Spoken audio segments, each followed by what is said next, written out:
On the Berlin Wall, before we talk about Kennedy's actions in Berlin, we really need to talk about what position we're in, because again, this topic of Berlin is going to be big when we get to the Cuban Missile Crisis. So keep in mind that in 1945 and the end of World War II, more than 55 million people have died and Europe lay in ruins. Now you really don't have to write this down, I'm just setting the stage. Okay, Russia's Red Army takes control of the city of Berlin. It cost Russia 200,000 men to secure that city. And Russia wants the capital of defeated Germany as a spoils of war, because remember, they fought on the Allied side. However, results of the agreement that ended World War II stated that the country of Germany would be divided.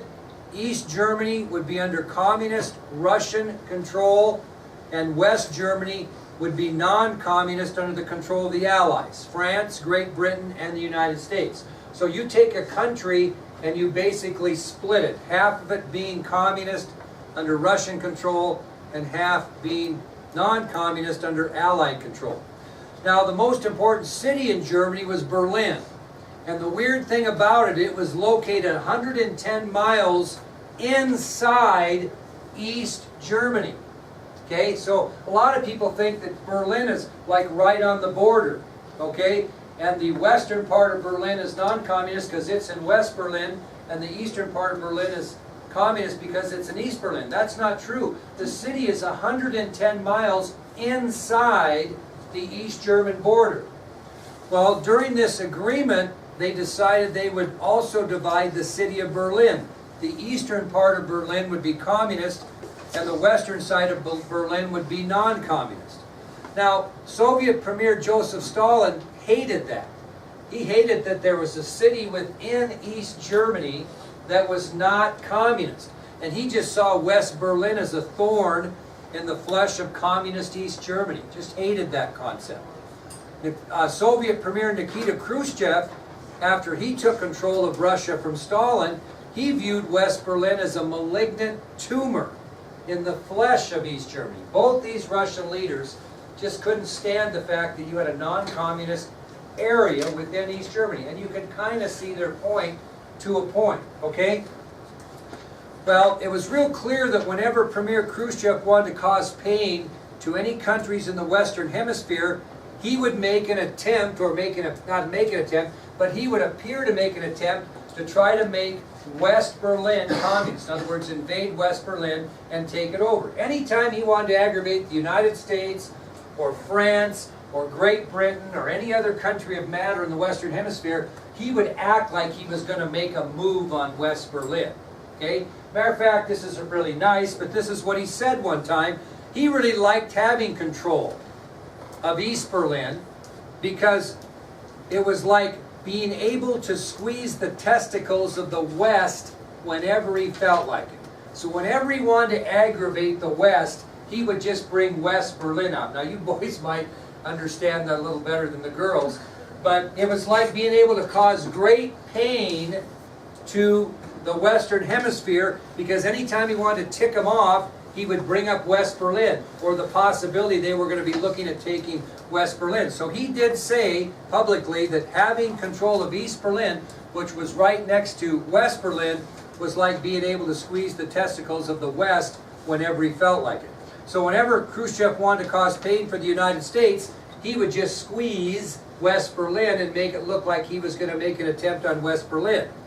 Well, when President Kennedy took office in 1961, he believed it was important to meet with Khrushchev to try to discuss this city of Berlin, so he wouldn't be getting squeezed all the time like Eisenhower was. Okay?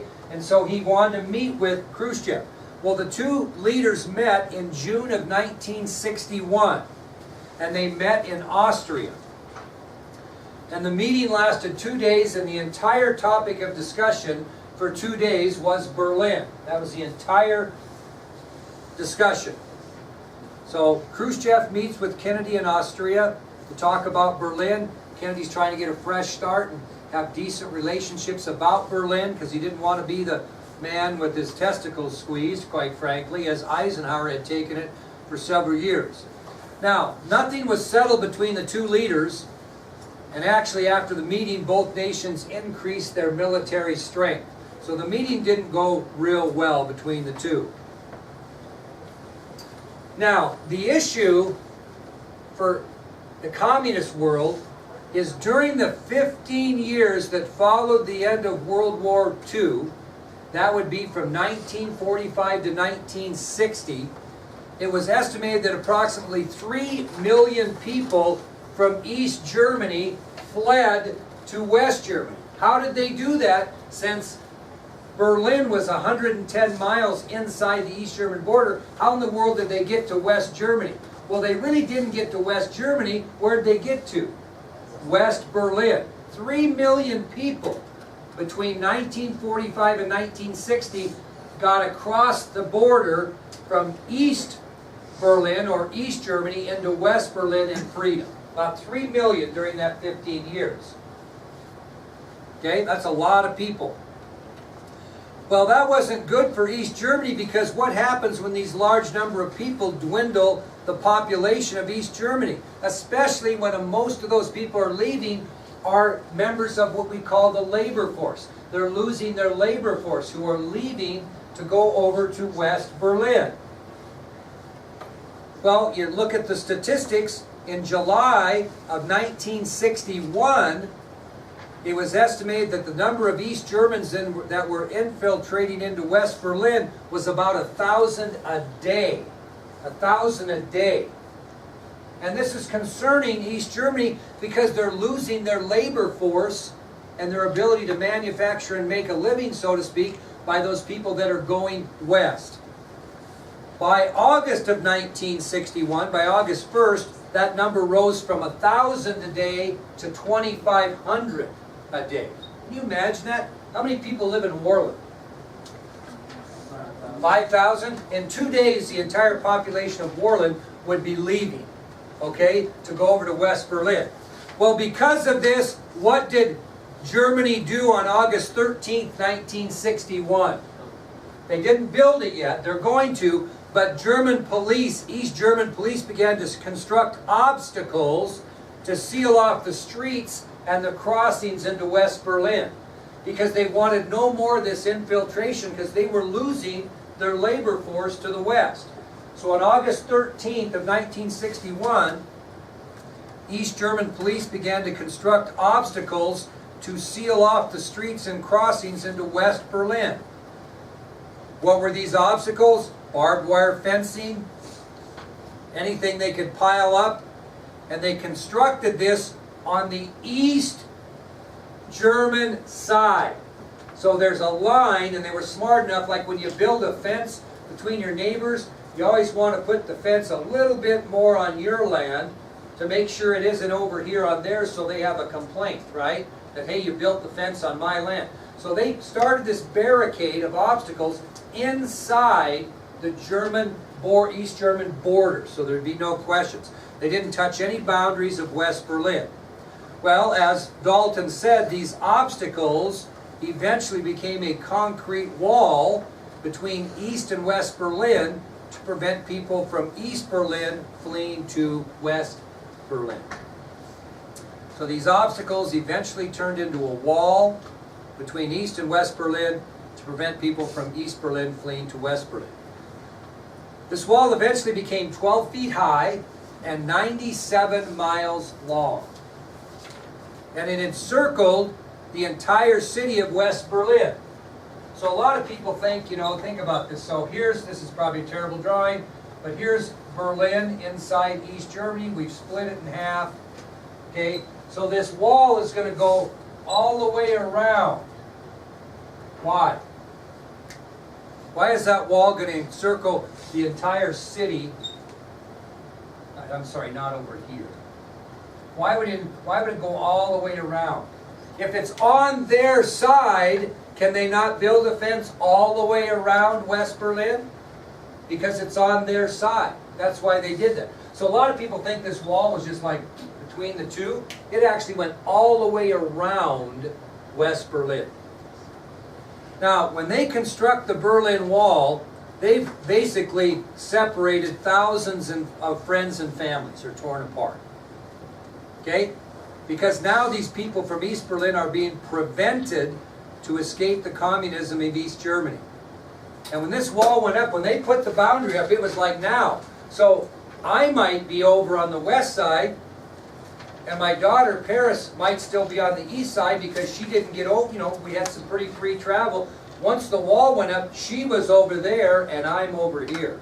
And they're not letting you go. Well, I guess they would let me go back, but they weren't going to let her come over.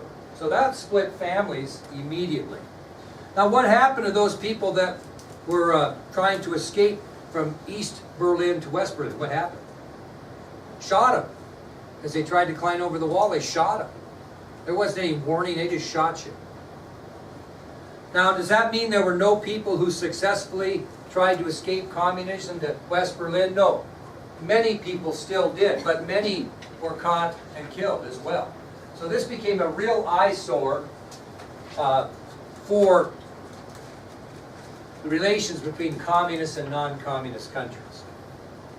Now, we're a pretty tough country, and normally we get ourselves involved in these types of things, and we intervene and sometimes get ourselves in a pickle and sometimes make success.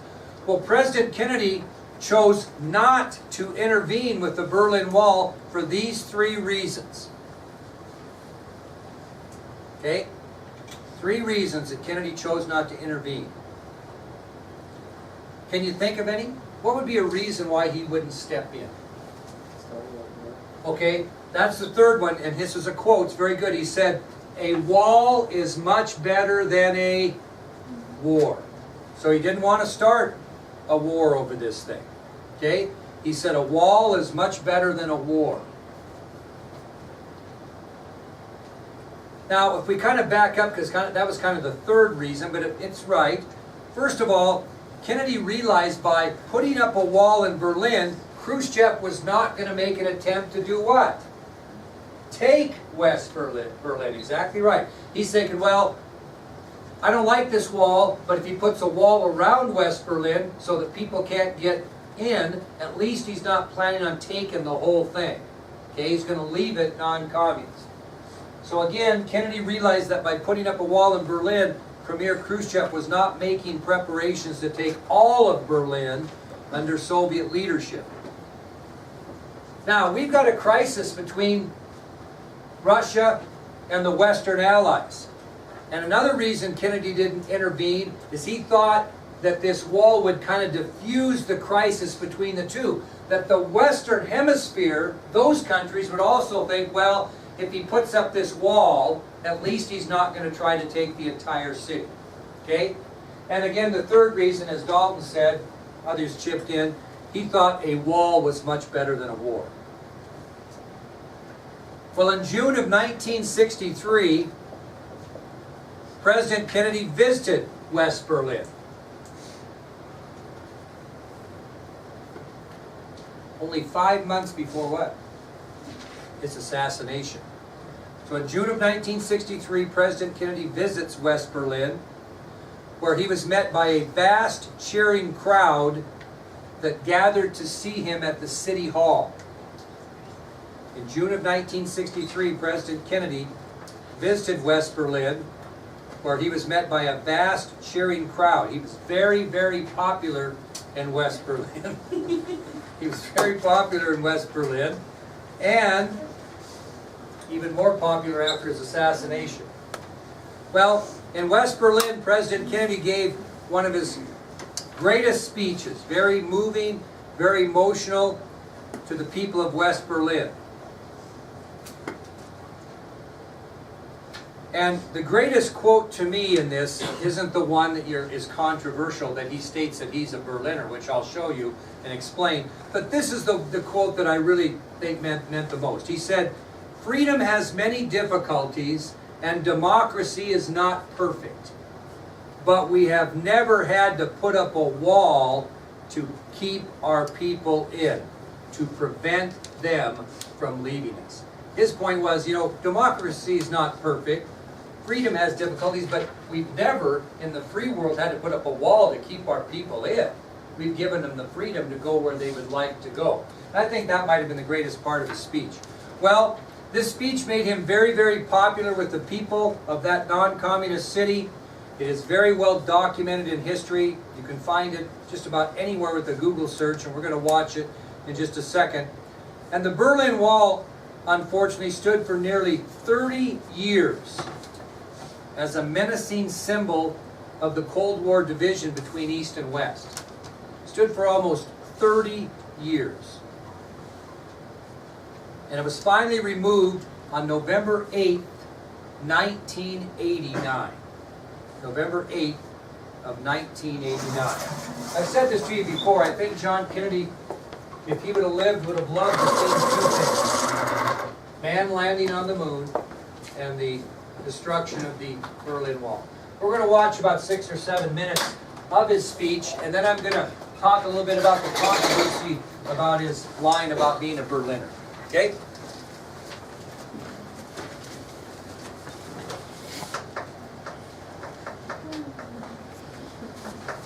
All right. If you could hit the lights, camera, and action there.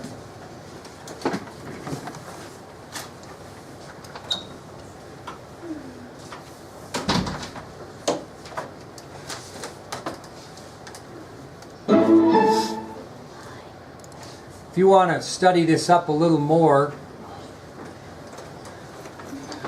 you can.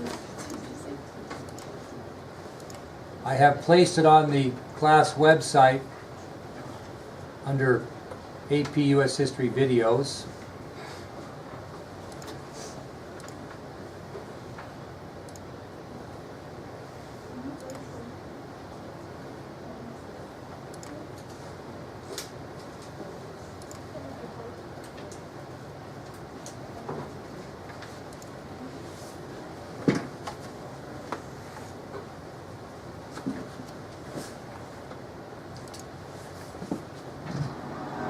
I am proud to come to this city as the guest of your distinguished mayor, who has symbolized throughout the world the fighting spirit of West Berlin. And I am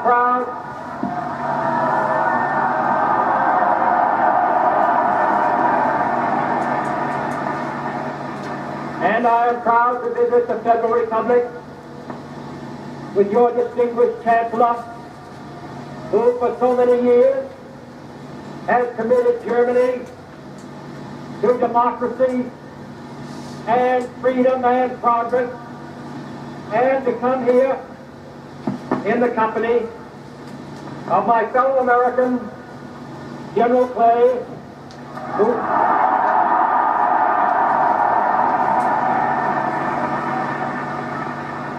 who has been in this city during its great moment of crisis and will come again if ever needed.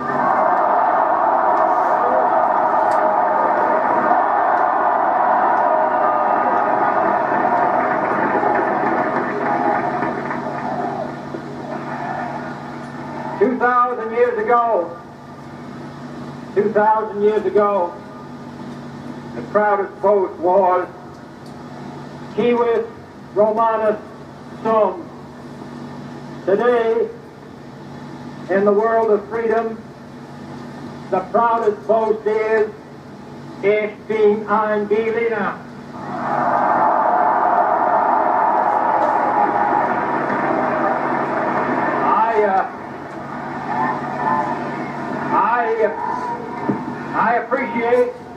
I appreciate my interpreter translating my German.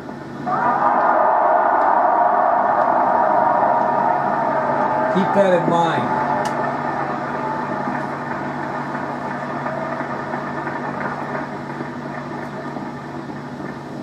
There are many people in the world who really don't understand, or say they don't, what is the great issue between the free world and the communist world. Let them come to Berlin.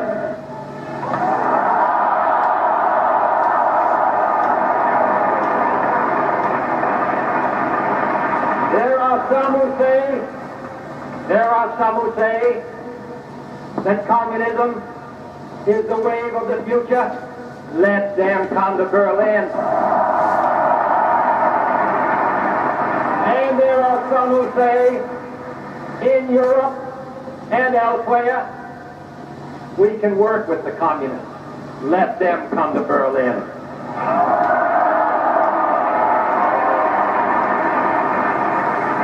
And there are even a few who say that it's true that communism is an evil system, but it permits us to make economic progress.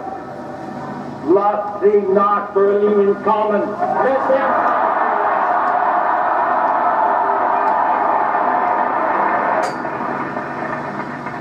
Freedom has many difficulties, and democracy is not perfect. But we have never had to put a wall up to keep our people in, to prevent them from leaving us.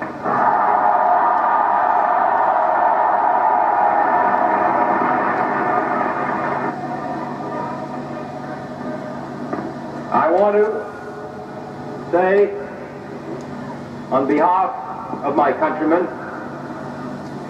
who live many miles away on the other side of the Atlantic, who are far distant from you, that they take the greatest pride, that they have been able to share with you, even from a distance, the story of the last 18 years. I know of no town, no city that has been besieged for 18 years that still lives with the vitality and the force and the hope